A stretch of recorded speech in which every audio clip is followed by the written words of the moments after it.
Hello everyone and welcome to Pushing Positivity on the Pier, where we introduce amazing people, take a deeper look into their story, and share how they're making positivity actionable each day. I'm Josh Schiller, and today we are joined by author, entrepreneur, and digital strategist, Doyle Buehler. Thanks, Josh. Welcome to the show. Oh, yeah, cool. Thanks for the cold entry. How cold was that high five? That was, well, it's getting warmer, yeah. You all thought we weren't going to do it today.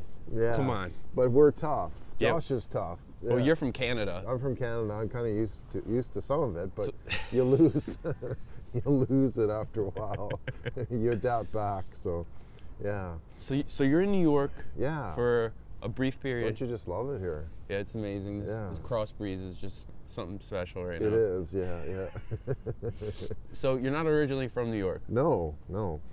Originally I'm from Canada, and I guess got into business back in 2002 and built a couple of startups there and expanded it around the world. And then what was it, about 7 years ago, was looking to expand one of the businesses into Australia, and it was warm there, so I stayed.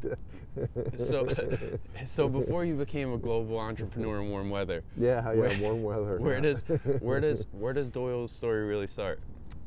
Good question. Oh my God. The business side started in probably about 1999, 2000, and I was working in the aerospace industry. And we had some clients. This was a big company, multinational company from around the world, and we had some clients in Indianapolis and in Atlanta. And I'd fly down. I was like the program manager, so I'd fly down like every month or whatever. And one of these trips, I'm not sure what it was, but I picked up this book in the bookshop called The E-Myth by Michael Gerber. I don't know if you've read that one. No, I have not. No, it's a fascinating book on the entrepreneur myth, right? And how you can actually, the myth is that you can just kind of go and start a business, right, and do anything you want type thing. But the problem with that is that you become too technical, right? Like most people who start businesses are technicians. And so he goes into how you can actually get past that to actually grow a sustainable business based on more sort of taking toll of the tools that you need to be able to do it, but also getting everything in place outside of the technical side of things. So anyway, the story was that I read this book on one of my flights to, I think it was Indianapolis, and it just blew me away. And I don't know why I picked up the book. I don't remember that, but I read it and on the plane, and I got back to this was living in Winnipeg, right? And it's like, I'm going to start my own business. And it's like, this is the path that I want to take.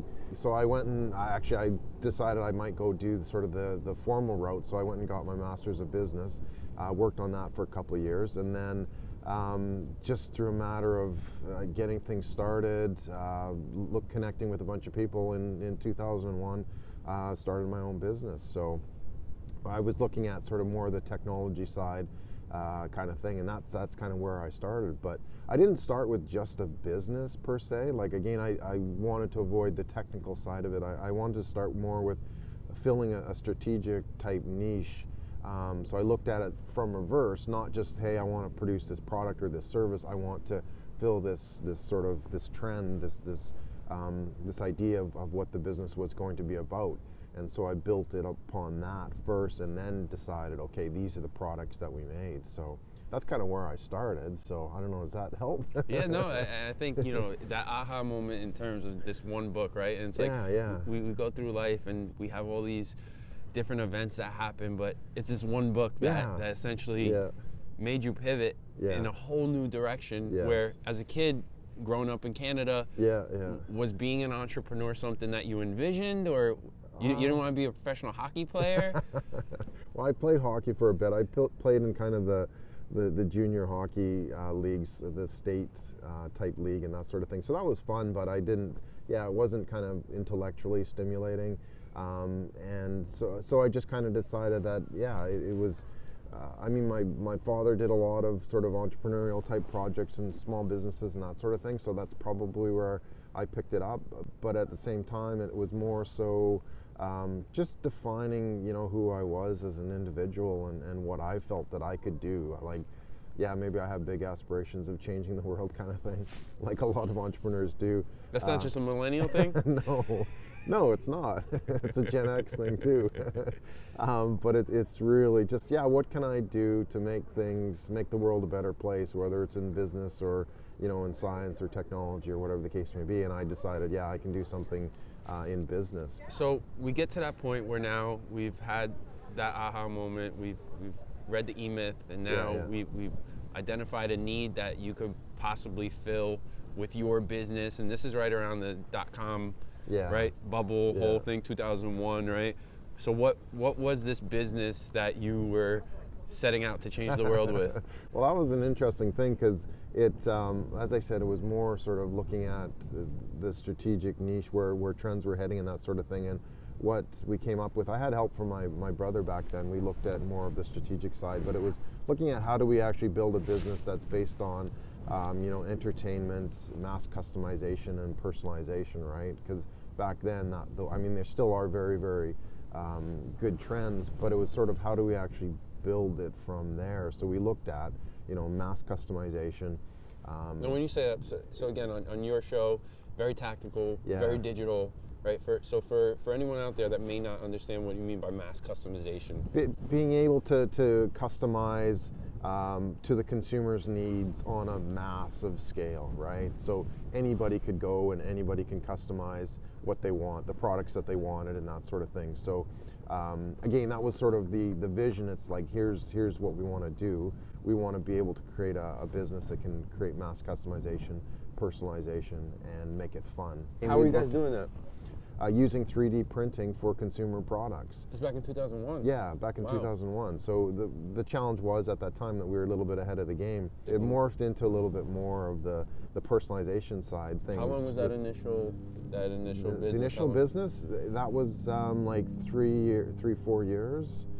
So then in 2004, like it's a little bit hard to explain, but we developed these products along the way, right? The end product was using 3D printing for manufacturing, mass customization for consumers, right? But before that, there was an interim product that we were able to produce and actually quite successful with.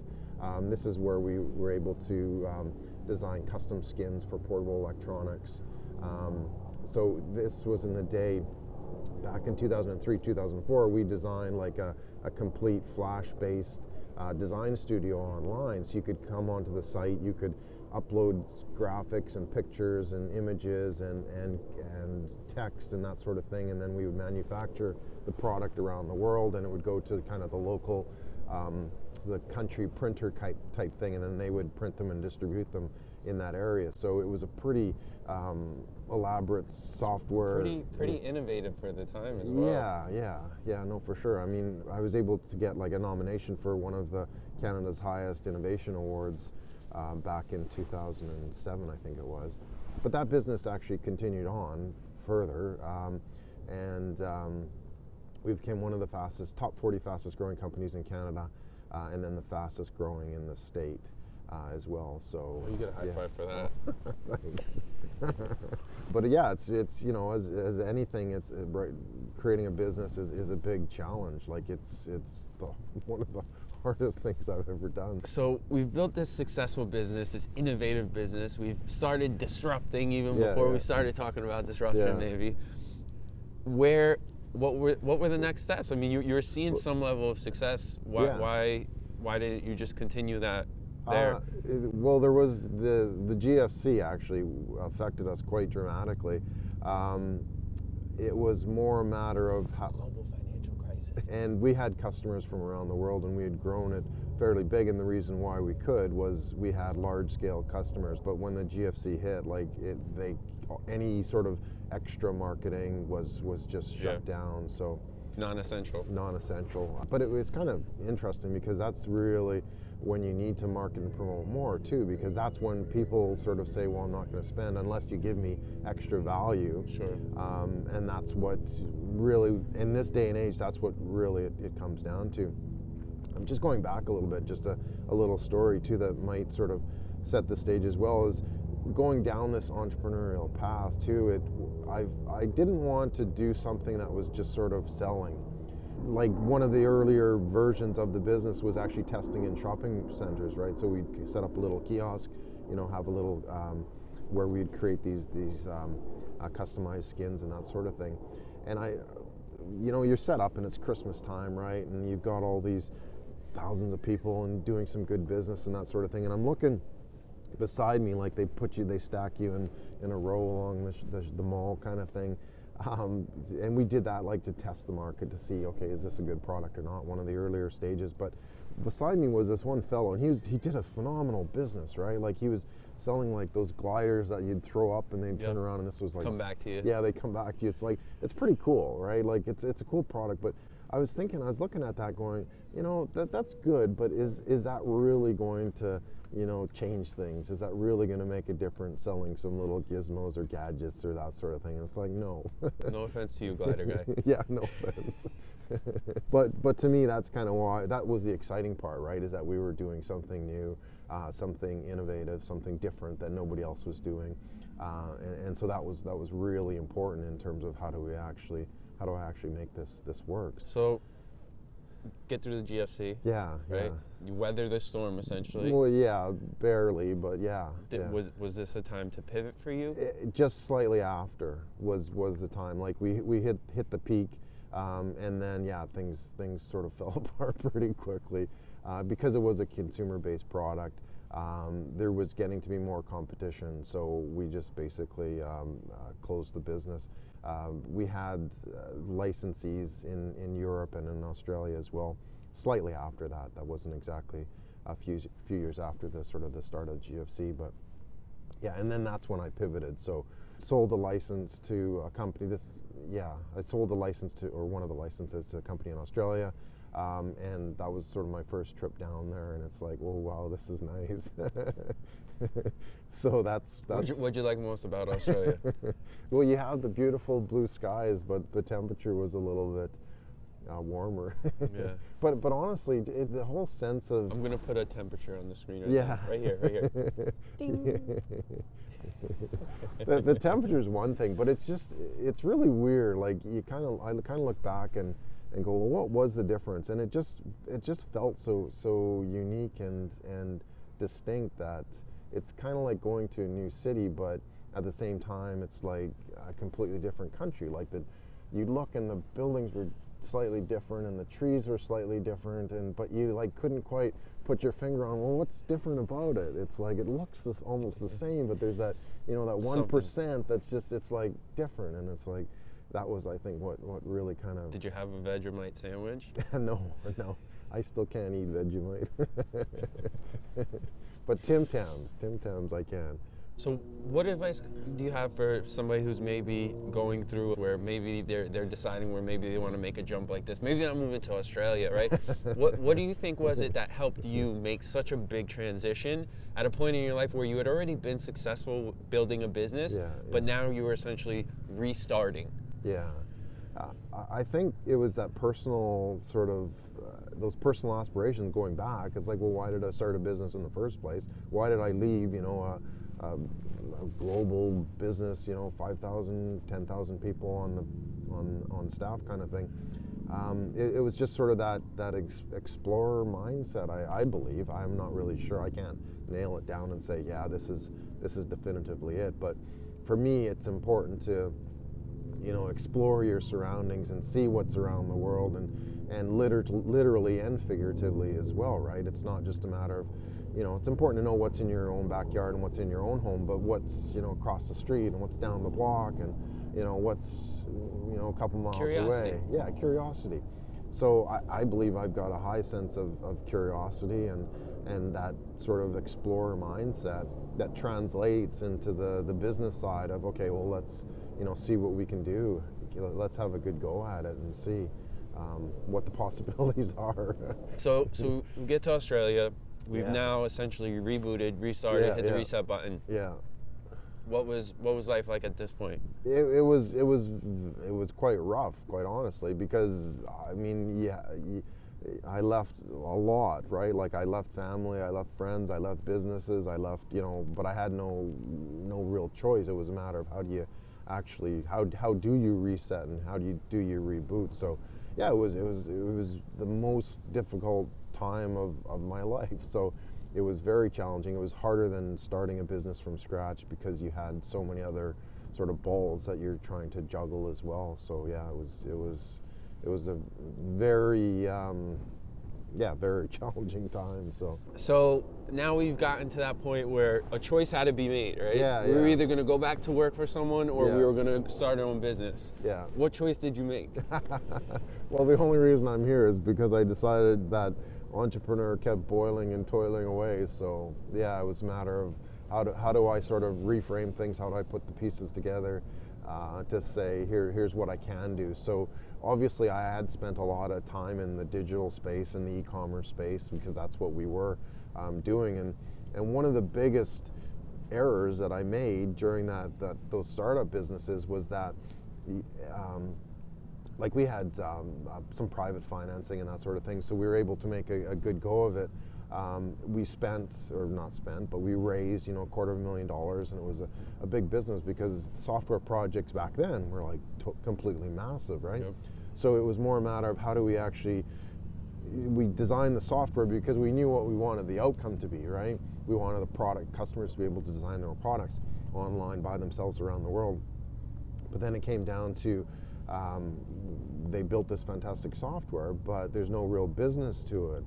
So it's, are you just a web business? And it's like, well, that's not really a business per se.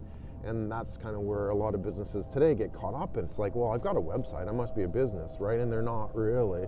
It's like, okay, yeah, you got a website, but are you a real business? Yeah. Like you have to sort of act like one, you have to move like one to be a business. So it's just because you have a website doesn't make you a business kind of thing. And even if you have the most sophisticated business or most sophisticated website in the world, that doesn't equate to having a business either. So it was taking this website, this piece of software, and saying, okay, well, how do we build a business with it?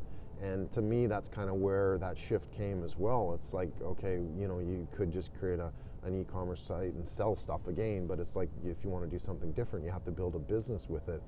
And so I was able to kind of see that that a lot of businesses had done the same. Unfortunately, they had just built a website and said, hey, we're open for business. But again, that's not really how you kind of grow the value over time. It's good for a short-term strategy, but a long-term strategy, it doesn't really fit the bill. So that's when it became clear that, hey, maybe I can help businesses do just that, like build a business behind their digital platform and that sort of thing, and help them connect those pieces. Because again, that was another big error that I made, and you could see it in the industry as well, is that you were getting a lot of businesses that didn't know how to pull these different components together. So they could do, like you say in your book, digital delusion. Yeah. You could do SEO, you could do website development, you could do paid search, but creating this cohesive plan or strategy that has the ability for all these things to communicate and talk and work together. That's the disconnect. Yeah. For a lot of companies working with a lot of agencies and so on and so forth, where that strategy that wraps all these things together is really the thing that's missing. Yeah, exactly. And that's it's paramount everywhere, unfortunately. And it's no fault of the business owner, because you kind of just want to build the business, right? And to see these things, why aren't they working? Well, it's because they're not, properly connected. You opened up a bakery to bake cakes, not to worry about your back-end system talking with your email, which is talking to your website, which has offers that. Yeah, but in the digital space, it's more about sort of creating that value as well over time that a lot of businesses miss. So it was, how can we actually put these components together for them to help it make a smooth business? So the industry has developed in a way that's kind of been counterproductive to businesses, and it's because, when did websites come out? In like 1997-ish kind of thing, 6, 7, and really you could see how it's evolved over time. Looking back, it's obviously pretty easy to see that, but the first thing that people needed was what? A website, right? So what you had was businesses saying, hey, I'm an awesome business and this is what I do, and they really became like just brochures, digital brochures kind of thing, and to me that's like not really the whole point, but you still see that today. It's like you get a lot of websites that they have no real business functionality to them. It's a one-way conversation, essentially. Yeah, exactly. So that's not where the business is. It's like, well, if you want to have your brochure, like you can go stick it up on, the tourist stand where you see like 100 different brochures of go to this tour and that sort of thing. So it's no different than that in my mind.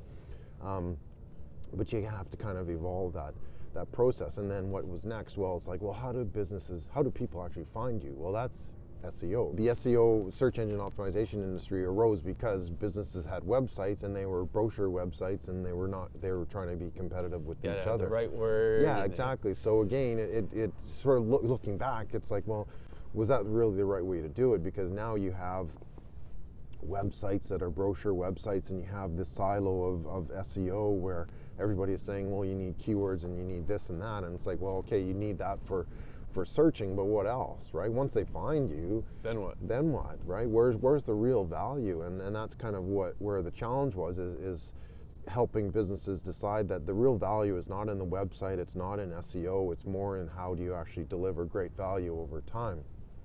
And if you can have those pieces in place with a core strategy, that's really the important thing.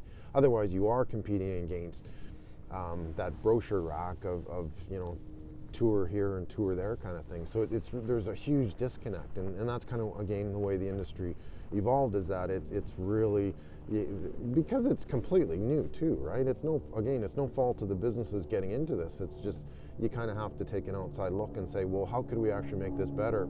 There are a lot of pieces going on, and in my live broadcast yesterday, I was talking about digital workflow, because you have all these different pieces that need to be communicated, and you've got email, and you've got websites, and you've got SEO and videos and visuals, and you have all these pieces kind of thrown at you, and as a business owner, you're expected to know them.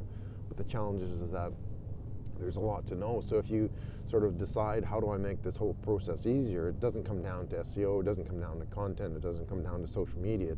It's how do you actually create this workflow that's advantageous to your business or a business. And if you can kind of stick to that workflow, that's going to allow you that freedom to say, okay, well, this fits in this bucket, therefore I should be doing this. Instead of, oh, we got to do this, 30 different things to make the business go. And for most people, it's just too confusing. A lot of businesses that take action in business do so because they feel they have to, because other people are doing it. Yeah. Whether we're talking about social media, whether we're talking about building a great website. Yeah. How many times have you dealt with customers or prospective customers that come to you and say, I want to build a website because my competitor built a website? Yeah, and that's the big thing. It's like, okay, well, the first question is why? I ask them, well, why? What's your value? What are you really getting out of this? Why is it really important? And unless you can kind of address those things, then yeah, your website is just like everybody else's. So, ask those questions. Why is this important? What value are you actually delivering to your ideal customer? And if you can kind of reframe it, it's not about how awesome you are, it's about basically how awesome your customer is and what value you can help them to be awesome kind of thing. So you have to shift the equation. So we've identified the need, right, for this cohesive plan, for a strategy, for making all these things, be able to have the ability to talk and do what we want to accomplish a goal, right, as a company. And yeah. Where did that lead you? Was that a full-fledged business at this point?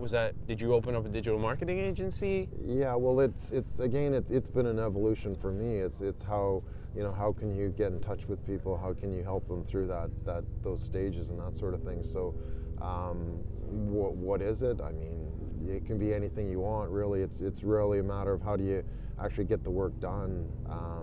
Is it an agency? Yes. Is it me? Yes. Is it me helping businesses? Yes. It's a whole bunch of yeses kind of thing. So to me, there's like, I spent some time in the agency world as well with massive companies and big budgets and that sort of thing, and that was quite frustrating too, because it came down to they were more interested in the way they made money was by billing more. It was this vicious cycle that to me didn't make sense. It's like, well, there's got to be a better way. Like, well, this company doesn't have that. They're missing these pieces. And that's why, you know, if you throw more money at it, it doesn't mean you're going to have better results. And you know, if you're a smart business, then you need to be able to know that your money has to be spent, you know, smarter, type thing. It doesn't matter if you're a global, national, Fortune 100 or Fortune 50 business. You still have to be smart about your money. And what I was finding was that they're not. And it wasn't, again, it was more because that's the way the industry evolved. It's kind of tacking one piece onto the next and then onto the next. So after the end, all these sort of these different aspects that weren't helping businesses were tacked on, but they're not actually, they're magnified as you get into them, and they're not able to help that business. So it was frustration, yeah, with the agency model to say, well, you know, just because you're billing more doesn't mean you're delivering more, kind of thing. Yeah. So it's a matter of they're profit driven. They are, and look, you have to do that, but at the same time, you have to look at, you know, what value are you actually delivering for the client. And there are no controls, there are no degrees of measurement, there's no real return on investment in marketing, and that's one of the biggest faults of this whole And what's the biggest thing. question the CEO wants to know? Well, how are we making, you know, what is the return on investment?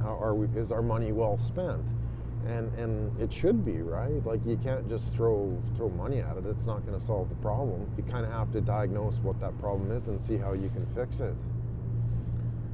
So we're really big on making things actionable here, and I'm pushing positivity up here. Yeah. And with HIGH5iVER. So for any business owners out there, or for anybody that's looking to put money into digital, you had talked about spending money the smart way. Yeah. Right? Now, this is a very loaded and broad question, but what is the best way to spend money smart in digital if you're a business owner or somebody that's looking to build a website or anything along those lines? Well, I think you have to ask the smart questions of yourself and of your business, right? Like, getting back to the why.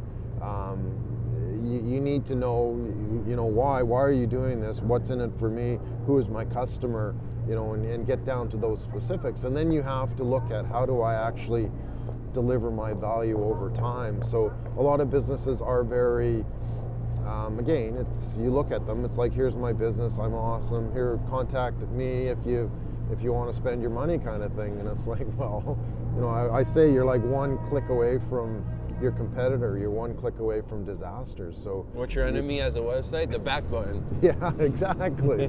Yeah, so this little finger, it's pretty darn powerful. Yeah. When you think about it, because I can go as a consumer or as a business, I can go back to your competitor, and if they're delivering better value, if they've been able to identify those things that click with me and that connect with me a little bit better, then, you know, you've lost the sale. So to sort of answer your question, what do you need to do? Well, you need to create a campaign, and I'm not talking your traditional, you know, ad agency campaign. I'm talking about, how do you deliver value over time?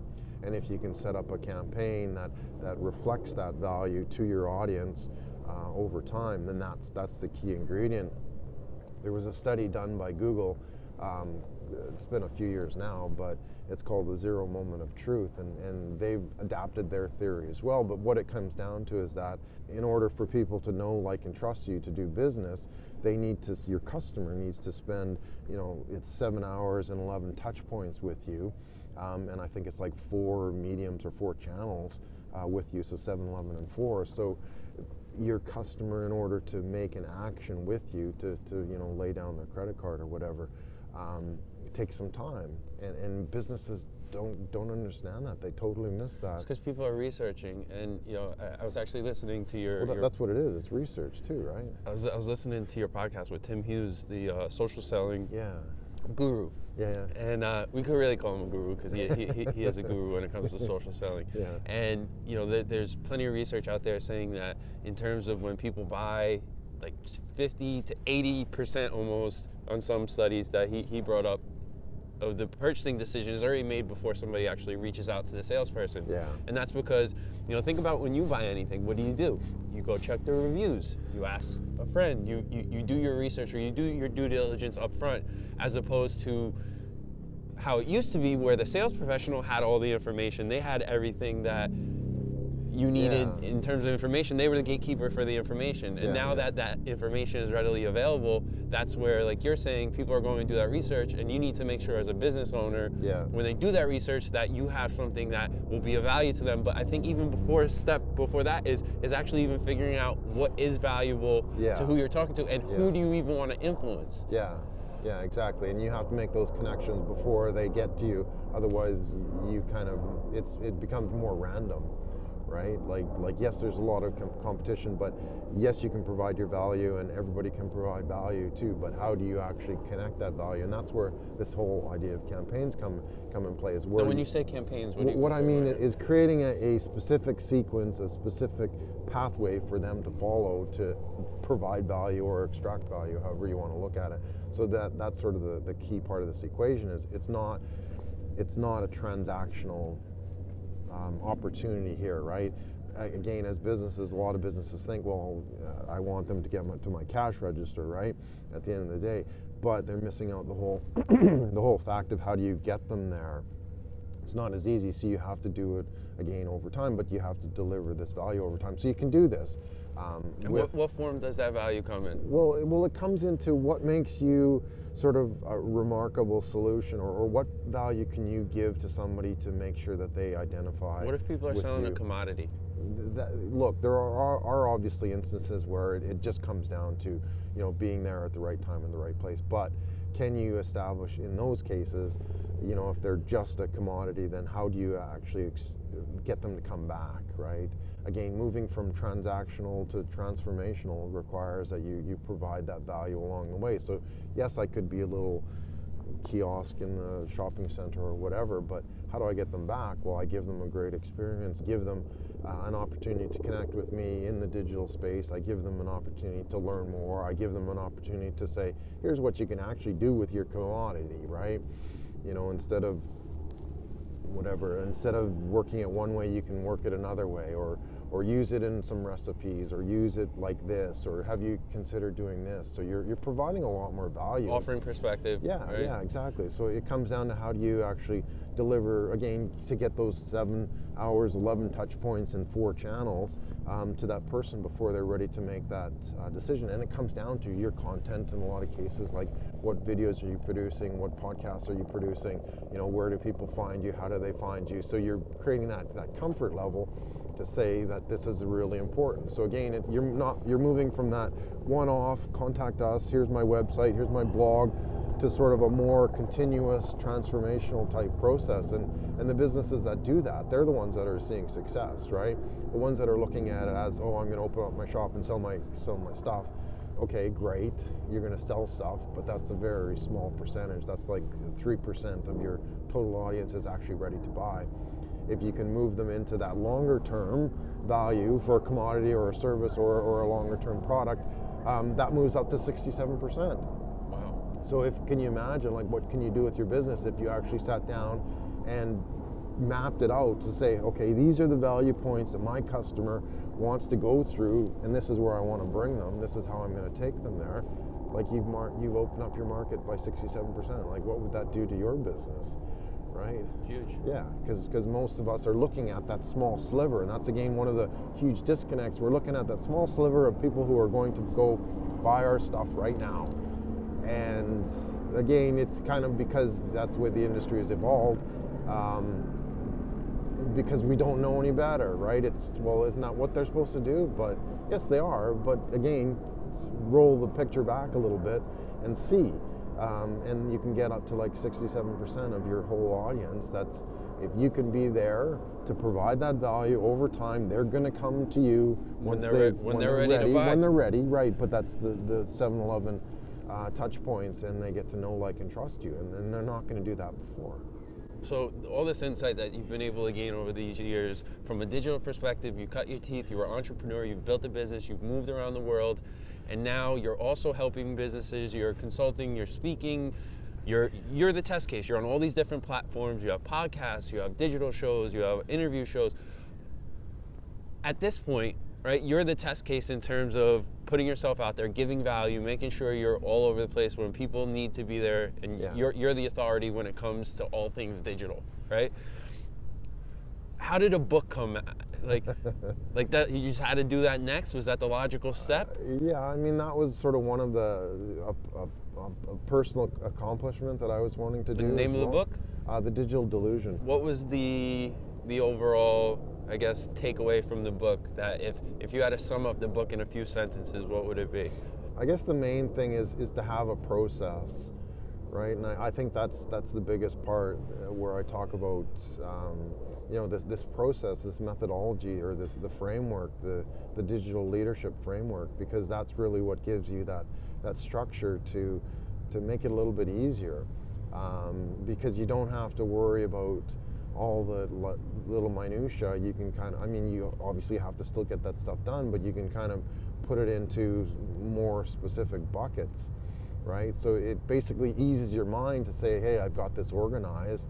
Yes, I need to do that stuff, but that's part of business. But at least you kind of reduce that clutter to say that this is how I need to organize my information, my schedule, my team, my staff, my resources. This is how I can do it. So if I can simplify it, and in this case, it's simplifying it to 7 core steps or processes. You can throw everything into these 7 buckets, and then you don't really have anything to worry about other than getting it done in the end. But that's the work. That's the work. So, but it's no different. Like if you look at it from a business perspective, like right now you have, larger businesses would have, an HR department, a marketing department, an operations department, sales department, and that sort of thing. And why do you think businesses evolved into that? It's because it became a lot simpler, a lot simpler process to be able to put it in this bucket. It's an HR problem, it's a sales problem, it's an operations problem, and then you can diagnose it and get the stuff done, right? But most businesses don't do that. Even if you do have those departments, intellectually, at least from the digital side, like nobody's really kind of said, well, here's how you need to do it. Here's how you can break it down to make your job an awful lot easier. So it's about simplifying your digital platform into key components that really make it easier to understand and to implement. So it's a great read, and definitely actionable too, which we love here. So we've done the book. Again, we've built another business. Now we're traveling the world. Why are you traveling the world? Why not?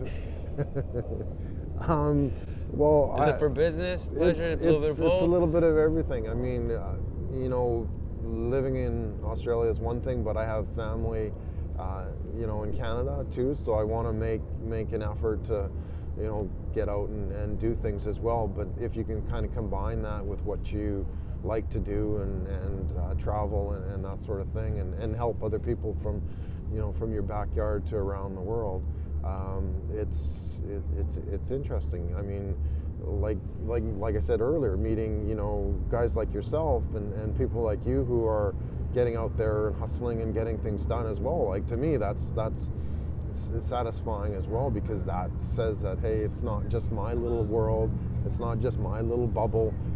There's other people out there that I can connect with and interact with, and whether it's business or friendship or whatever the case may be, like, to me, that's what's really important at the end of the day. It's how big of an impact can you make on help other people with their lives or their businesses or whatever the case may be, and just kind of be there as another human that we're able to connect and talk and share things and make the world a better place. And just a little background, Doyle and myself did not know each other. We connected online via somebody's, I don't know if it was live or he was doing an interview with someone I knew, and we took it from URL to IRL in real life, and we made it happen. Yeah, exactly. That's like that. It's as simple as that, right? Yeah. We had coffee one day, and it's easy, but a lot of people put up barriers to, I don't want to do this, or I can't do that, or it's too far, or whatever. And that's why I enjoy meeting people like you, because you get out and you do stuff. Travel right? and do more. Yeah, exactly. It doesn't matter if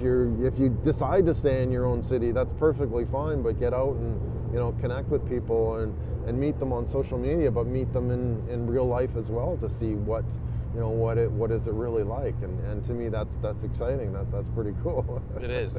And I mean that's why we're sitting here today. So if we're sitting back here a year from now, where is Doyle a year from now? I'll be sitting at the other end. In the sun. In the sun, yeah. Where am I a year from now? I think I'm kind of on a mission to again connect with as many people as possible, but have a real connection with them. Understand who those people are, and have look for new opportunities. I'm releasing a new book coming up at the end of November.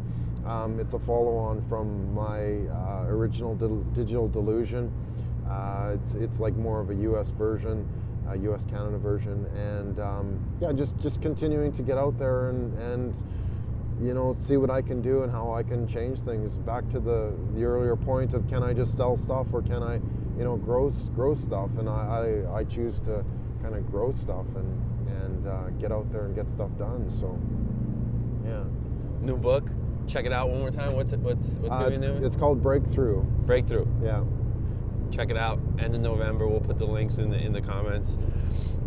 So before we get into, I guess, some of the final points, for someone that may want to become digitally relevant, what are the best first steps, or what's a good, maybe it's a book, maybe it's what is the best way for somebody to start taking the steps to get proficient in digital? How to get proficient in digital, that's like a really good question. I think I've kind of, I'm chipping away at that, and that's kind of what I presented in the book.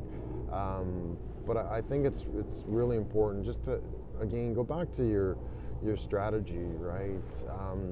Don't be so concerned about the shiny object syndrome, or the monkey brain or the reptile brain, as I talk about in the book. Check it out in Digital Delusion. But yeah, you kind of have to focus on the long-term sort of empire-building brain, the part that says, hey, we can build something of value, we can build something that works quite nicely. So don't get sucked into that aspect of, oh, I got to be doing this, or I got to do this, or whatever, right? It comes down to your fundamental strategy. Stick to it. Discover what your why is, and connect that with the value of what your customer is looking for. In terms of the tactics or that overriding strategy is put it into a simplified work flow or steps that you can do. And maybe my steps aren't ideal for you, but figure out what works for your business to help you organize it, because I think that's what's really missing there, is that we're not organized, we're not really looking for sales, we don't really know kind of what steps are missing. You don't know what you don't know. Right? So if we didn't learn enough about you up until this point, this is the part of the show where we really like to get, whether it's guiding principles, golden nuggets. I think what's really important is it comes down to sort of how you decide to get up every day. And there's actually a good analogy, a good movie it's an older one, but it's called Speed, and what it does is it actually says that they're riding in this bus, and it's a matter of how do you actually keep up to that speed. Otherwise, if you drop, I think the story was, if you drop below 55 miles an hour, then the bus was going to blow up or whatever. Not that you want to do that, but the point is that you have to keep momentum going, because that's what's really important. And if you lose that momentum, if you decide one day that, oh, I'm just going to do this, or I'm just going to chill or whatever, then you're going to lose that momentum. And then as the days go by, you lose more and more momentum. So to me, it's a matter of how do you actually maintain that momentum. And yeah, you have to get up and you have to do stuff towards your goals, towards your business, towards your life, towards everything that's involved in your life. But maintaining that momentum is absolutely critical, and you kind of have to keep it at that certain level, because otherwise it's going to take too much energy to kind of get you back up to that level. And that's kind of how one of the things that drives my life is keeping that momentum, making sure that I'm always pushing that next limit and pushing positivity as well, to kind of keep you going, because that's what's really important. It's not so much how much you've done, but how do you keep on going and continue on with that momentum. So yeah, my words for the day. Well, they were so nice that they're making me cry. Has nothing to do with the blistering wind. And I think that momentum is a big part of the reason why we're here today, is because one word, and I love using it in a good way, is you are relentless, right? When I see you online, whether you're doing your digital show or you're writing another book or you're traveling the world, I can see it. I think it's very evident that the work ethic is there, the passion is there, and helping people transform their business to not only succeed but thrive in a digital landscape, I think is something that is definitely worthy of highlighting for you, being able to push positivity, because there's so many people who have amazing businesses, amazing products, amazing services, amazing people, but they just don't know how to get that message out there. And that was a big reason for starting this platform, was helping not to give people a voice, but to help amplify the voice that they already have. So kudos to you and what you're doing, and I think that, I know that what you're doing has a huge impact, because you're helping people change. Right? Well, evolve, helping them evolve. And it's hard. It's a hard thing to do. Oh, for sure. Think about how hard it is to change ourselves. Never mind someone else. Never call someone's baby ugly, right? So what? My baby's not ugly. On that note, business owner, entrepreneur, anyone looking to become digitally proficient, what is the best way for people to get in contact with you? The best way is just to Google Doyle Buehler.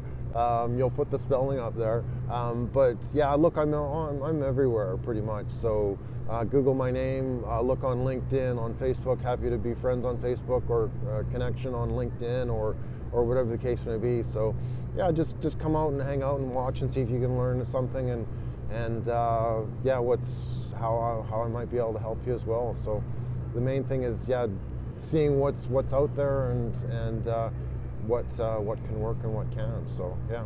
Number one, thank you for being here. Thank you for braving the elements. But you're Canadian, so you know what I mean, it's in your blood. But I still feel the cold. Last order of business, and it's something that's of the utmost importance.